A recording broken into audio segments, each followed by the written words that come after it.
Bom dia. Bom dia. Tudo bem? Muito bom. Esse tema foi uma coisa ali que me passou. Bem desafiador esse tema, viu? Mas é também bem amplo, né? Então, a gente vai precisar ficar aqui praticamente a manhã inteira aqui discutindo sobre ele. Porque seria muita ousadia, né, da nossa parte querer discutir algo que é tão amplo, tão grandioso em apenas alguns minutos. E naturalmente faz parte da nossa vida, né? Eu creio que daqueles que aqui já estamos há algum tempo, né, que já assistimos várias palestras aqui, certamente as informações que nós vamos passar aqui não sejam novas, mas sejam necessárias, né, para entendermos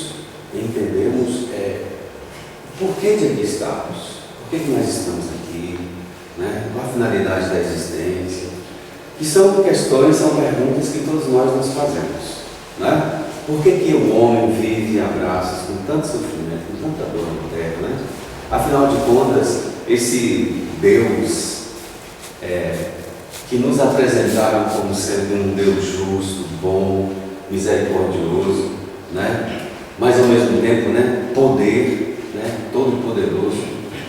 Como é que ele, sendo tudo isso que disseram que é, permite que nós tenhamos tantas dores e tantos sofrimentos no mundo? Eu creio que essa seja uma pergunta que todos nós nos fazemos corriqueiramente.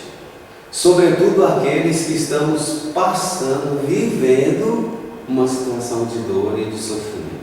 Uma perda de um ente querido, né, um diagnóstico de uma doença, né, um parente, um amigo que sofreu um acidente, que está passando por alguma dificuldade, enfim. Quando a dor e o sofrimento chegam, parece que essa questão ela vem mais à tona, né, ela fica mais vibrante, né, e a gente fica exatamente nos indagando sobre isso.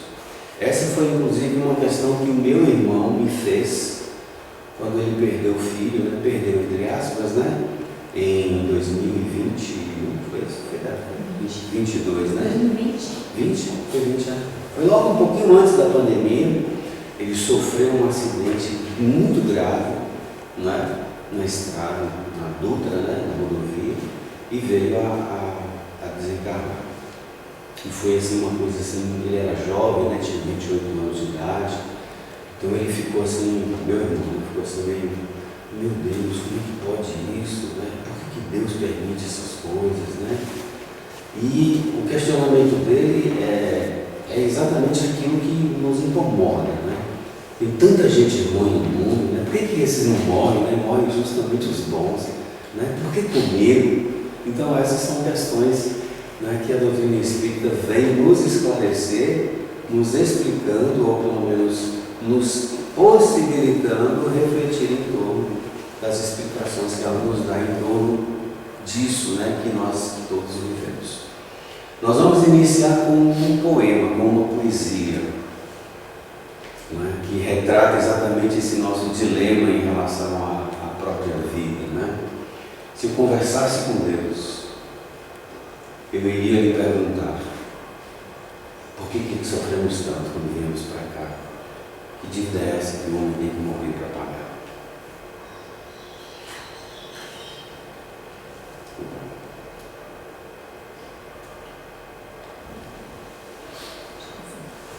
Perguntaria também do que ele é feito, que não come, não dorme, não come, e assim vive satisfeito. Por que é que ele não fez a gente do mesmo jeito?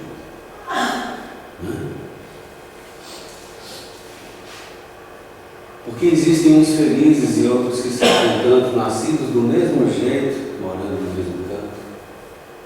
Quem foi temperar o choro e acabou salvando o pranto? Na poesia de Leandro Gomes de Barros, nós podemos perceber essa aflição com que vivemos.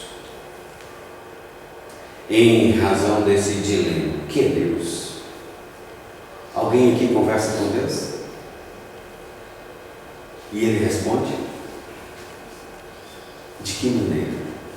Nunca se perguntou sobre isso, né? Quando a gente fala com Deus, né? Será que Ele responde mesmo? Será que chega lá? Porque uma coisa é você pega o celular, né? Você pega o celular, liga para uma pessoa, né? Aí o seu celular toca, a pessoa responde, né? Não é assim? Aí você ouve a voz, não, eu falei com ele, eu ouvi a voz dele aqui, e Deus? Quando nós falamos com Deus, será que Ele ouve? E como é que nós falamos com Deus? Nós falamos com Deus apenas quando nós dirigimos o pensamento a Ele? A maior parte das vezes, palavras vazias, pelo desespero, por a vontade de vencer alguma coisa, mas estamos longe de alcançar aquilo que nós queríamos diante da nossa voz. Isso. Vamos analisar uma coisa muito simples: os meios de comunicação. Um celular, para falar com o outro, ele precisa estar, resumidamente falando, ele precisa estar numa mesma frequência. Não é assim? Então, para você chegar, para eu me comunicar com alguém, por exemplo, que está lá no Japão, eu posso até fazer isso, não é? Hoje em dia o WhatsApp, né? Ao vivo ali, você conversa com a pessoa está lá no Japão, você conversa. Mas por quê? Porque os aparelhos, a tecnologia utilizada, os meios utilizados são adequados para que essa comunicação ela se estabeleça entre um e outro, ok? Ok? Tranquilo, né? E com Deus. Quando a gente fala com Deus, não pode ser diferente. Não pode ser diferente, porque as comunicações do mundo, inclusive, elas são algo, né? É aquilo que acontece na grandeza, né? Na sua grandiosidade, quando você se comunica com Deus. Só que, dentro do mesmo princípio, para eu falar com o outro, eu preciso estar na mesma frequência que o outro. Ok? Para falar com Deus, eu preciso então do quê?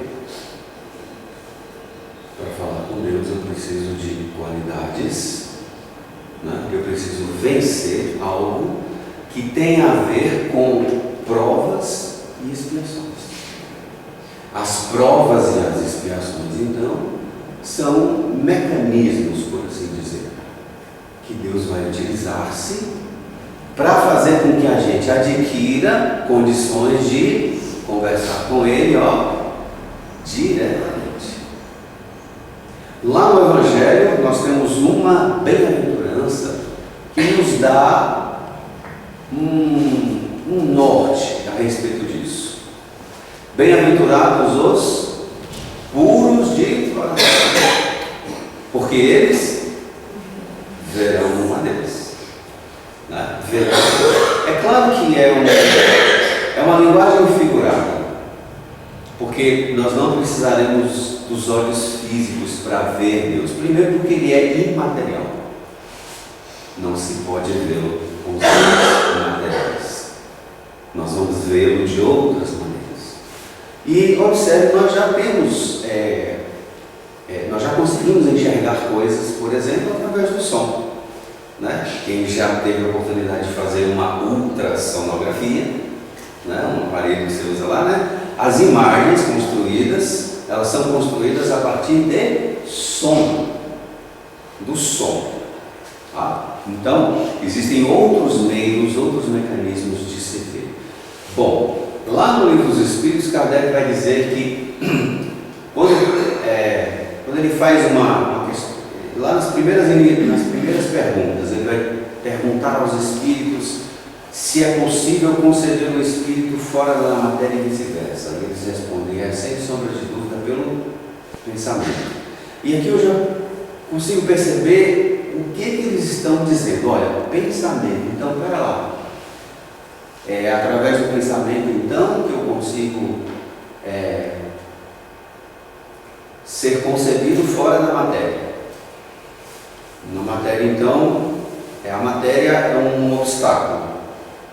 Eu preciso, então, vencer a influência que ela exerce sobre mim. E, para isso, eu preciso me submeter a alguma coisa, algum processo. E é isso que a gente precisa entender. Isso poderia se resumir na finalidade da existência humana. E a gente percebe, então, como essa finalidade E não é uma coisa inventada pela doutrina espírita, isso já está conosco há muito tempo. Quem teve a oportunidade de ler, sobretudo o Novo Testamento, um diálogo bem específico entre Jesus e um doutor da lei chamado Nicodemos. Nicodemos chega para Jesus e pergunta, né, como pode um homem, já estando velho, ser novamente gerado no ventre de sua mãe? E Jesus responde, né, que ninguém poderá ver o reino de Deus se não nascer de novo. Reino de Deus, bom, mas o que é isso, reino de Deus? Lucas responde, não é? Que o reino de Deus não vem com aparências exteriores, nem reino ali, reino lá, porque o reino de Deus está dentro de nós. Então, um reino dentro, mas que para alcançar é preciso nascer de novo.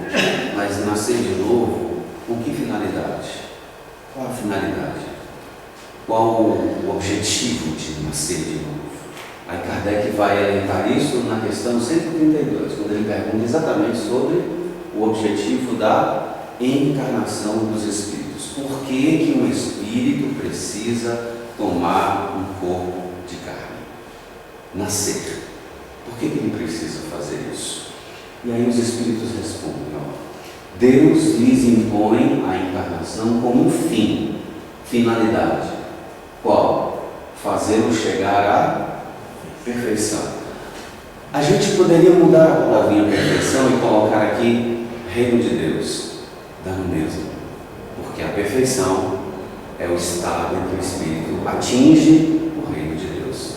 Ele conquista algo que está dentro dele. Ele chega num estado de completude.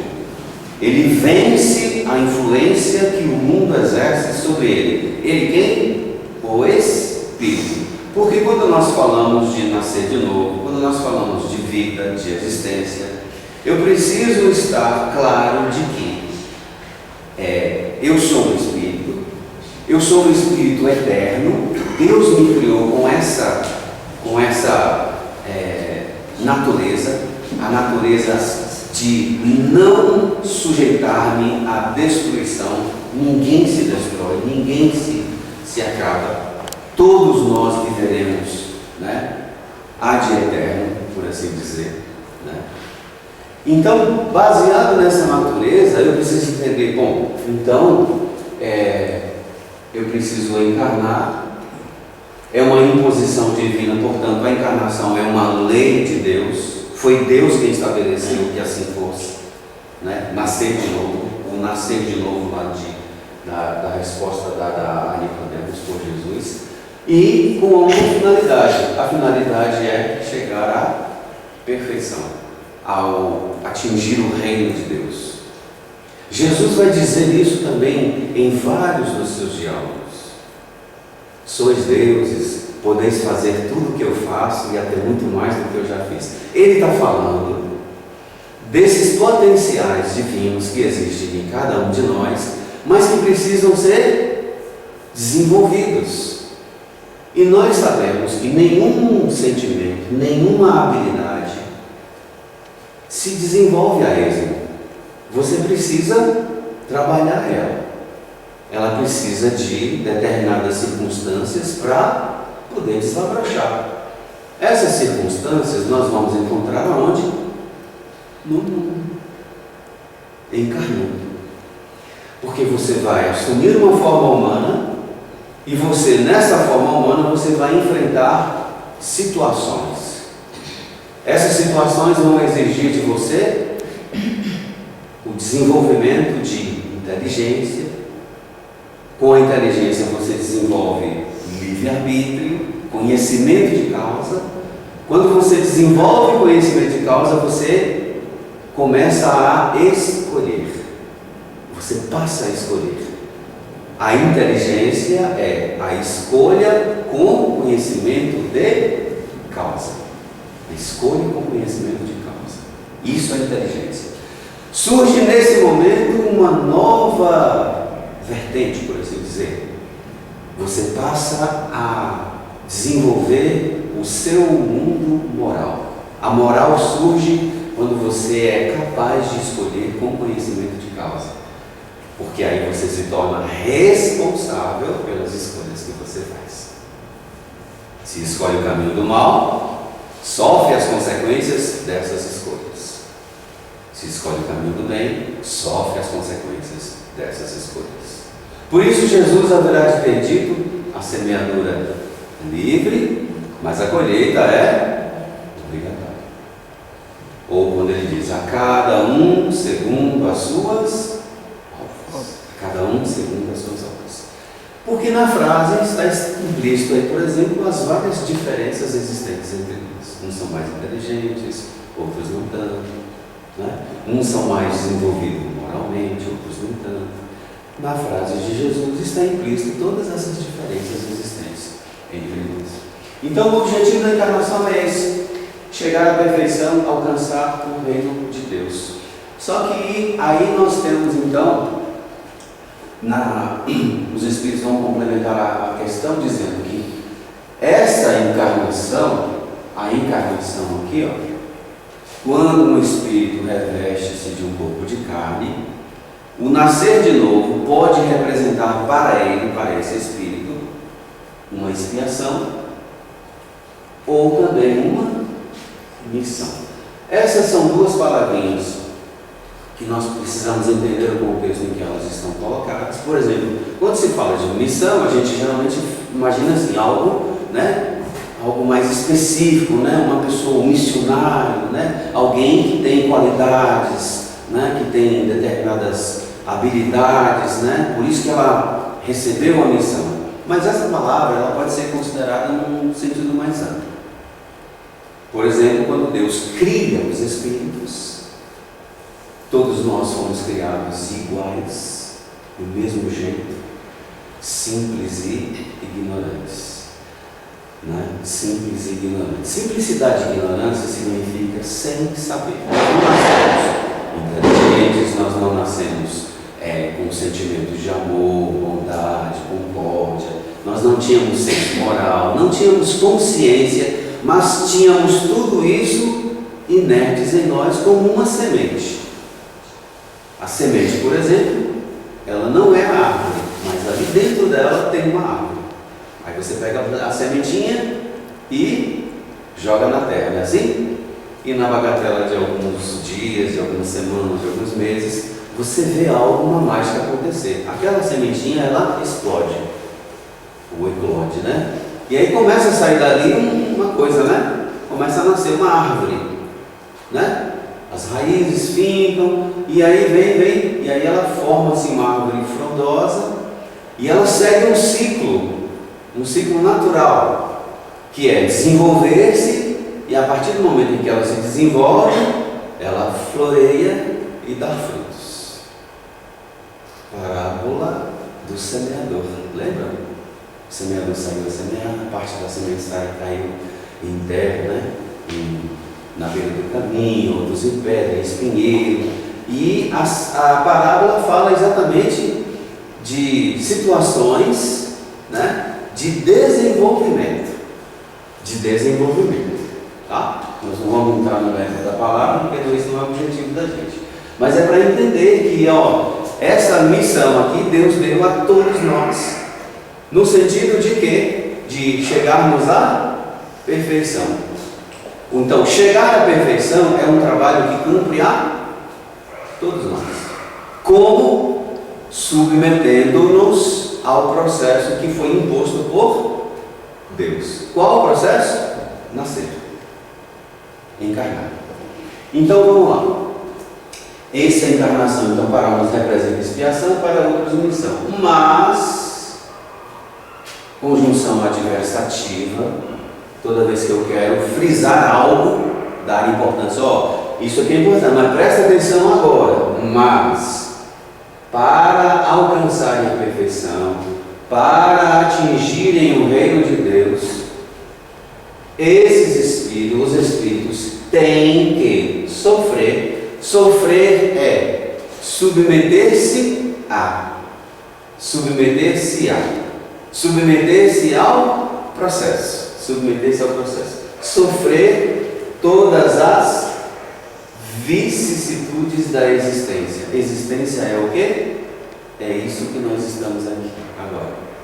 Existência. Né? Nós estamos assumindo agora um corpo, uma personalidade. Essa personalidade faz parte desse processo. Tá? Existência corporal, nisso aqui está a expiação. Opa, aonde está a expiação? Na existência ou nas vicissitudes da existência. Vicissitudes da existência. Nasci homem, nasci mulher, já estou submetendo-se a um conjunto de vicissitudes. A mulher é diferente do homem? Lógico, a sua organização biológica é completamente diferente. Não é assim? Os homens nunca pariram, não sabem nem o que é isso, né? Não podem, por exemplo, dizer, né, quais são os sintomas de uma gravidez. Eles não têm essa experiência. A mulher, por sua vez, né? Como é que é? Pois é, então veja assim, eu não estou nem falando de sofrimento, eu estou falando apenas do fato de você mergulhar num determinado corpo, feminino, masculino. Mas se a gente for ampliando, por exemplo, imagine nascer mulher numa época por exemplo, no Oriente Médio, no regime talibã. O país já ficou mais complicado, não ficou? Porque se a gente conhece, por exemplo, como são as regrinhas lá, uma sociedade extremamente machista, né? O homem é o centro de tudo, assim, você já imaginou? Então veja-se que quando eu falo de gênero biológico, quando eu falo de época, quando eu falo de culturas, eu estou me referindo a vicissitudes da existência corpórea. Por que eu nasci no Brasil e não na Espanha? Por que eu nasci no Brasil e não na África? Por que eu nasci aqui e não em qualquer outro lugar? Tem alguma coisa a ver? Será que eu caí aqui de paraquedas? Não. Tem a ver com necessidades relacionadas às vicissitudes da existência. E essas vicissitudes da existência vão fazer o que com aquele que submete-se a ela, o espírito? Desenvolver nele os potenciais divinos. Para quê? Para que ele possa se aproximar cada vez mais de Deus. Porque esse ou esta é a finalidade da existência humana. Esse é o objetivo de estarmos encarnados. Sigamos na nossa análise, já que nas vicissitudes da existência corpórea estão a expiação, nós vamos então precisar entender o que é essa tal dessa expiação. Né? Kardec vai apresentar o conceito de expiação num livro que é pouco conhecido, chama-se Instruções Práticas sobre as Manifestações Espíritas. Seria mais ou menos como se fosse uma primeira edição do Livro dos Médiuns. Né? E lá ele apresenta um vocabulário espírita. Esse vocabulário, ele quem criou, foi ele quem criou. Porque se você pega a palavrinha e vai buscar, por exemplo, no dicionário comum, você não vai encontrar esse significado. Né? Então ele vai dizer que a expiação é uma pena que sofrem os espíritos, aqui eu vou reprisar novamente, sofrer é submeter-se a, ok? Submeter-se a. Então os espíritos, né, sofrem uma expiação que é uma pena em relação à punição de faltas cometidas durante a vida corpórea. Espera lá. Se eu fui uma alma criada agora, se eu me apego, por exemplo, no dogma da unicidade das existências, eu não consigo entender, por exemplo, o sofrimento e a dor. Porque se Deus cria uma alma nova para cada existência, eu não posso entender como é que... Eu não posso entender, por exemplo, o conceito de justiça, de bondade de Deus, né? Se eu considero que aquela alma foi criada naquele momento e... se ela foi criada naquele momento ali, como é que ela já se submete a uma dor, a um sofrimento tão grande? Não haveria justiça, nem muito menos bondade de Deus. Para eu entender, eu preciso considerar a pluralidade das existências corpóreas. nós somos espíritos eternos, já vivemos outras vidas. Então veja, se é uma pena, a pena, né, para eu cumprir ou para eu me sujeitar a uma pena, é preciso que eu tenha cometido um ato antes, não é não? Antes. Se não foi nessa vida, há de ter sido em algum outro momento, não é assim? Por isso que no Evangelho segundo o Espiritismo, lá no capítulo 5, Kardec vai trabalhar causas atuais das aflições e causas anteriores das aflições. Então as aflições, elas têm uma causa. Por quê? Porque o princípio de causalidade nos dá um senso racional, nos dá uma ideia de que não pode ser de outra forma, porque senão feriria o conceito de justiça, de bondade, de misericórdia de Deus, e nós sabemos que Ele é tudo isso, pela própria existência. E a gente vai ver como é que isso se aplica, por exemplo, entendendo a reencarnação.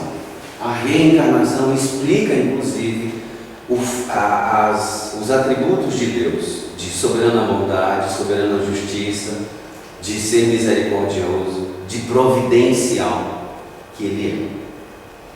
Então é uma pena, a expiação é pena que sofre os espíritos em punição de faltas cometidas durante a vida corpórea, né? Durante a vida corpórea, porque o espírito vem, e aqui um detalhe importante, ó, a pena, ela é decorrente de uma escolha com conhecimento de causa, porque o ser ignorante não pode ser penalizado, porque se ele é ignorante, ele não sabe o que escolhe. Ele ignora. Se ele ignora, ele não pode ser penalizado por aquilo que ele ignora. Concorda? Não pode. Para ele ser penalizado, é preciso que ele tenha feito uma escolha com conhecimento de causa. Ou seja, não se trata de um espírito nas suas primeiras encarnações. Já é um espírito, uma alma velha, que já teve inúmeras experiências, que já desenvolveu inteligência, mas que em algum momento do percurso evolutivo ele fez escolhas erradas. Fiz escolhas erradas, como por exemplo, numa vida, sei lá, eu assassinei uma pessoa, certo? Assassinei uma pessoa. Tem consequências? Tem consequências, tá? Inclusive tem um caso no livro Céu e Inferno, de um assassino, chama-se o assassino Lemaire, né? Ele viveu ali mais ou menos ali entre século 17, 18 e 19, né? E ele foi morto, degolado pelos seus crimes. E Kardec evoca esse espírito, e ele se comunica na sociedade parisiense, e sabe qual é o tormento dele? Na condição de espírito, os crimes que ele cometeu. Mas não pagou a pena? Morreu? Não foi assim? Pagou a pena? Não pagou. Porque a lei de Deus, ela é taliônica. A lei de Deus é taliônica. Tá? Você fez, você precisa corrigir aquilo que faz.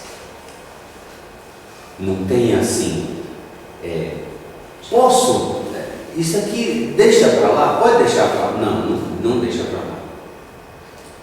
Todas as nossas máculas, todos os nossos erros, eles terão que ser corrigidos, porque Deus é justo. Deus é justo. Não tem jeitinho brasileiro com Deus. Não dá para dar um jeitinho aí, não. Você fez isso aqui? Foi você que fez? Foi. Você precisa corrigir. Então a pena é exatamente uma consequência de uma falta cometida durante a vida. Se não foi nesta vida, foi numa vida anterior. Mas as consequências estão aonde? Elas estão no espírito, elas não estão no passado. O passado já passou. Mas as consequências das faltas cometidas estão aonde? No espírito. Porque onde é que está escrita a lei de Deus? Na consciência. A consciência é um pensamento. Então, à medida que você vai desenvolvendo o pensamento, por exemplo, um ladrão sabe que está, uma pessoa que rouba, né? Ela sabe que está fazendo uma coisa errada? Ela sabe. Porque senão ela não corria, ela não faria, por exemplo, né? Escondido, não é assim? Ela não correria de alguém, se ela visse alguém, ela não maquiaria. Então, assim, ela sabe que está fazendo algo errado. Tá? Tem consequências isso? Tem consequências. Tá?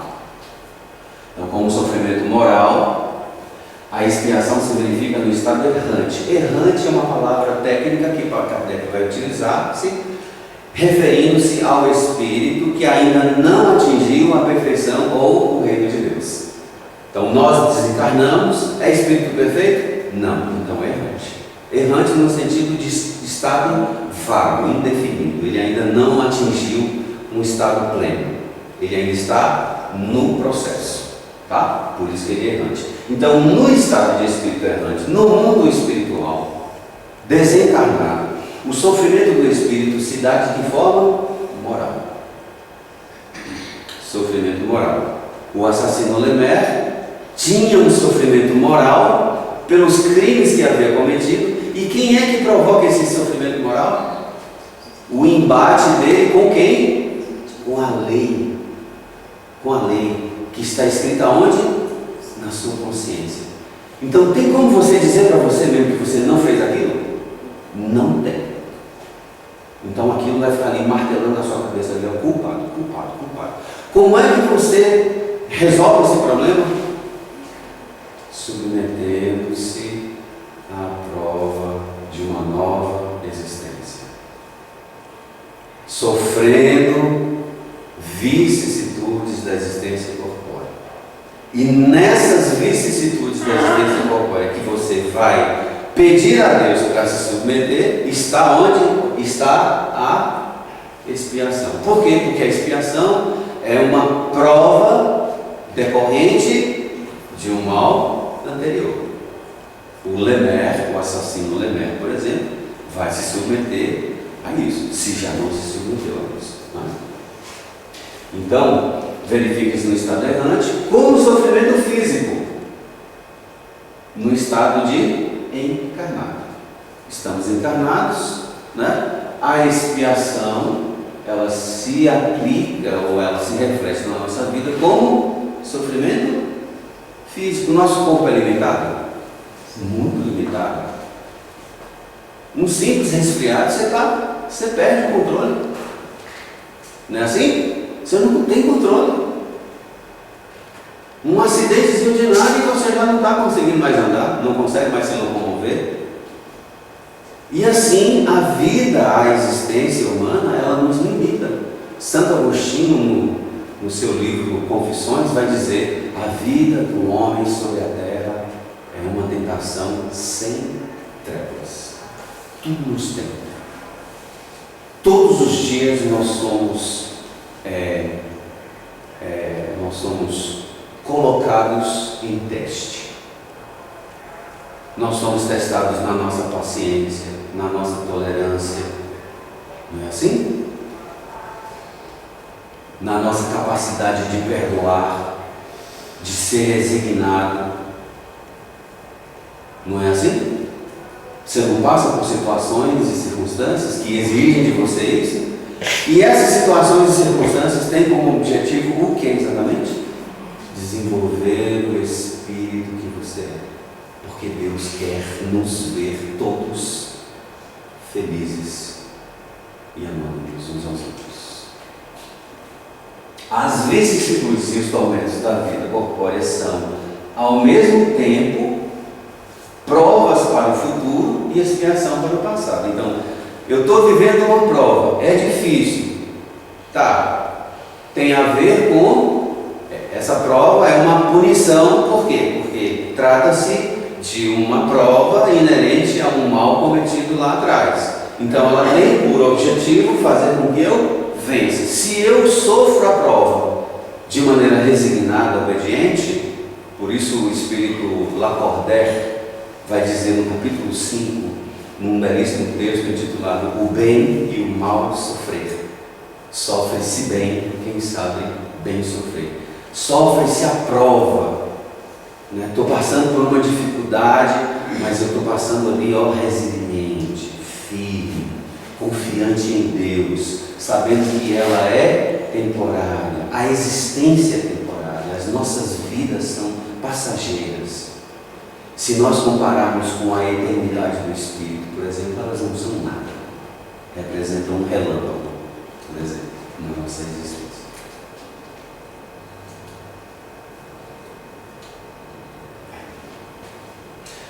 E o conceito de provas?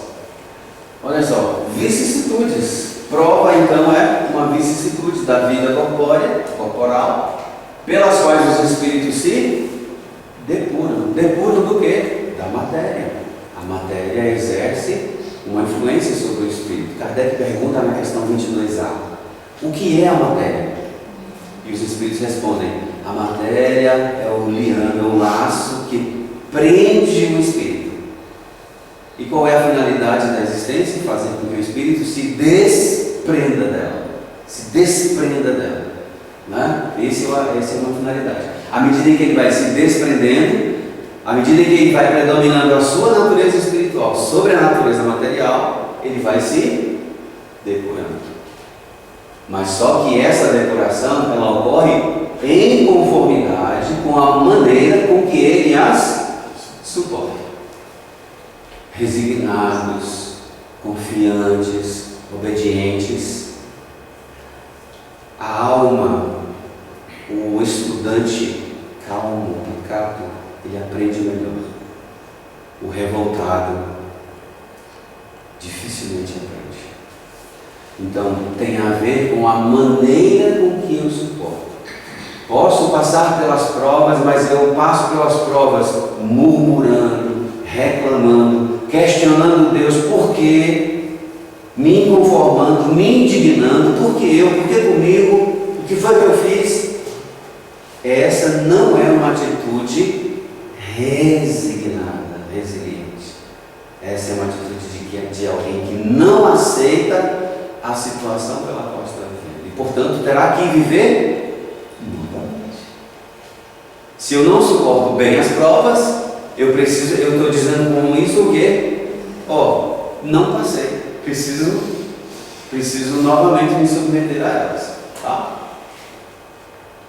No estado errante, novamente, ele vai fazer uma análise do espírito nas duas condições, né? Porque o espírito ora está errante, ora está encarnado.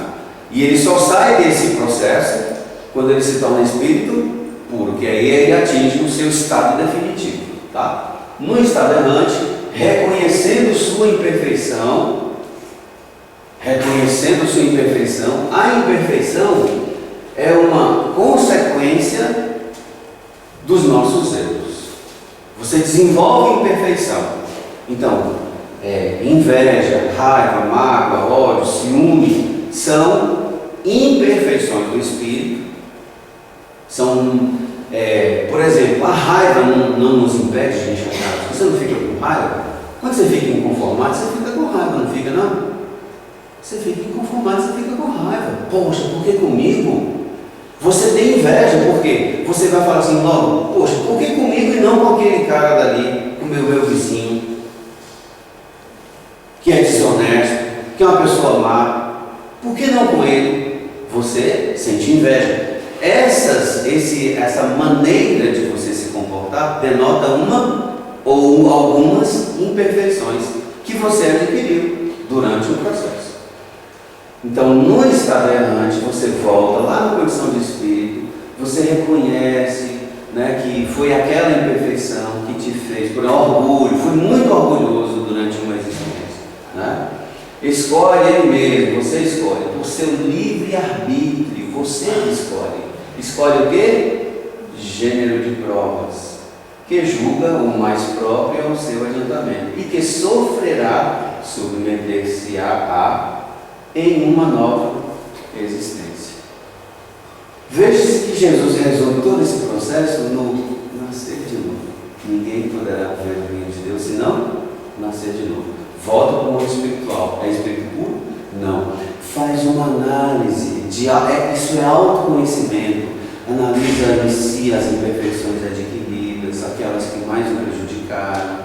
Elas são objeto do seu sofrimento. Por exemplo, o assassino Lemé, por exemplo, vai chegar a essa conclusão, vai pedir, vai solicitar de Deus nova existência, onde submeter-se-á a um conjunto de expiações e de provas, mas com uma finalidade. A finalidade qual é? Sair daquele estado e alcançar um estado mais feliz.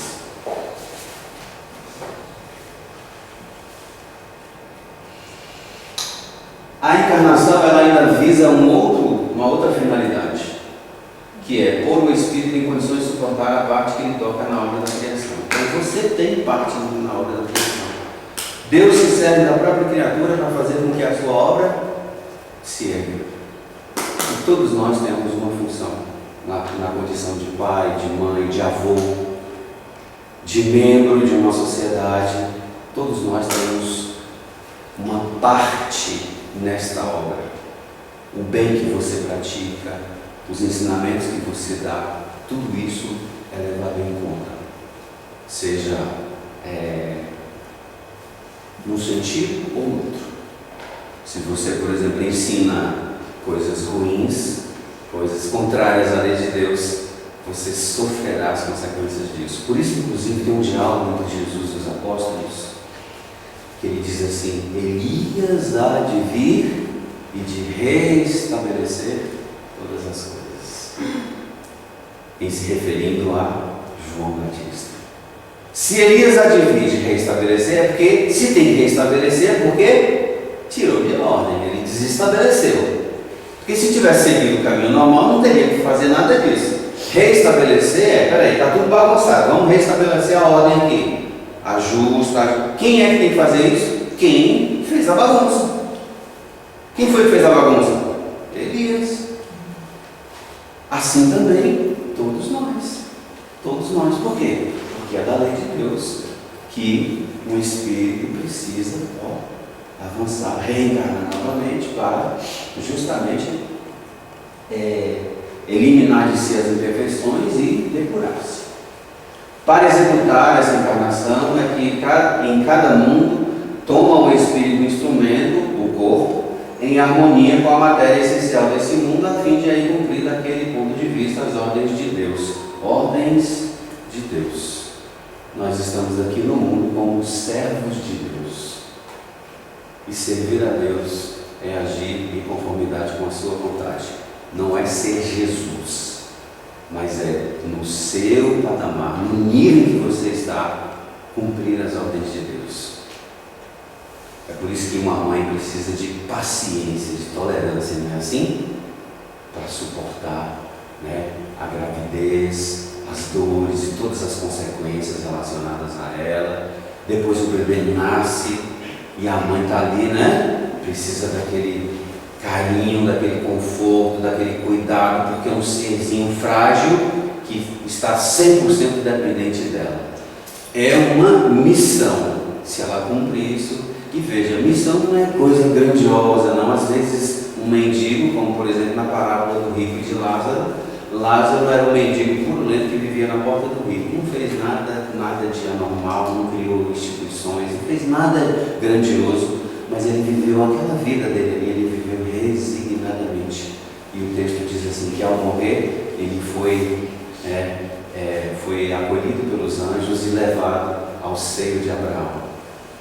Por quê? Porque viveu uma vida plena de Deus, mesmo na dificuldade, mesmo naquela situação em que se encontrava.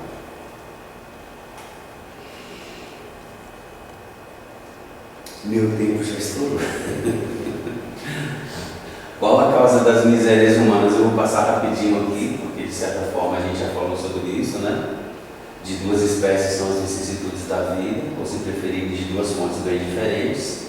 Umas têm a sua causa na vida presente, outras fora desta vida. A gente já falou bastante sobre isso aqui, E aí eu vou falar sobre expiação e progresso, Mas eu queria pelo menos passar aqui rapidinho, porque às vezes a gente fala, mas Kardec vai falar nesse caso que está no livro Céu e Inferno, lá no último capítulo, nas expiações terrenas. André até usou esse texto, se não me falha a memória, aqui mesmo, né, na última palestra. A Clara é uma garota de 10 anos pertencendo a uma família de lavradores no vilarejo do sul da França. Estava completamente enferma há 4 anos. Durante sua vida nunca soltou uma única queixa, nem nenhum sinal de impaciência. Embora desprovida de instrução, consolava a família aflita, contando-lhe sobre a vida futura e a felicidade que ela devia encontrar lá. É confortante, não é, gente? É consolador você saber que, por mais que a sua vida seja difícil, ela será temporária e passageira, porque toda prova é temporária e passageira. E se você passar na prova, você não precisa repetir, porque ela tem uma finalidade: desenvolver em você capacidade, resistência moral de suportá-la, sem murmúrio, sem murmurar, sem se conformar e sem se indignar. Aí ela diz assim: por que tão jovem fostes acometida de tantas enfermidades? Kardec pergunta. Eu tinha faltas anteriores a expiar. Qual a expiação aqui? Eu tinha faltas anteriores a expiar. E qual foi o que causou essas faltas aqui? A punição: abuso da saúde, da posição brilhante de que gozava na minha encarnação anterior. Isso aqui, gente, é praticamente uma advertência. Cuida da sua vida. Cuida da sua vida. Faz todo o bem que você puder. Na simplicidade do lar, na compreensão da esposa e dos filhos, ou do marido. Cumpre ali a sua vida simples, mas faz isso com dignidade, com respeito, sem maltratar ninguém, sem deturpar ninguém, sem diminuir ninguém. Muito pelo contrário. Deixa Deus agir, pede a Ele auxílio, para que você assim o faça. Aí Deus fala com ela, elas orgulhosas, ela fala isso, né, no sentido, né, porque ela, na verdade, é a consciência dizendo a ela, né, elas orgulhosas serás humilde, em vez da verdade, da vaidade, esforçar-te-ás por adquirir caridade e bondade. Fiz de acordo com a vontade de Deus e meu anjo, meu guardião, me ajudou. Isso aqui é apenas aquilo que acontece, é um resumo, um relato daquilo que acontece com todos nós. Você tem um anjo guardião, eu tenho um anjo guardião, todos nós temos um anjo guardião, e é um recurso, inclusive, que a gente não usa, pelo menos não de maneira eficiente, porque ele é eu diria que entre Deus e nós, o nosso anjo da guarda é quem intermedia essa comunicação. Então, se ele é esse agente de Deus que cuida, que zela para que eu tenha êxito na existência, é óbvio que eu vou me valer dele, não é assim? Da mesma forma que você, por exemplo, quando quer qualificar-se, você busca um curso, não é assim? Você faz um curso de aprimoramento. Por quê? Porque ele vai te dar qualidades para que você, cresça na sua profissão. Assim também em razão do nosso desenvolvimento espiritual. É um recurso que a gente não usa. Usar o seu anjo da guarda nesse sentido. E entender que é exatamente dessa maneira que Deus vai nos moldando um caráter. E vai fazendo com que todos nós possamos contribuir uns com os outros. Porque ninguém cresce sozinho. Todos nós crescemos juntos. Muito obrigado.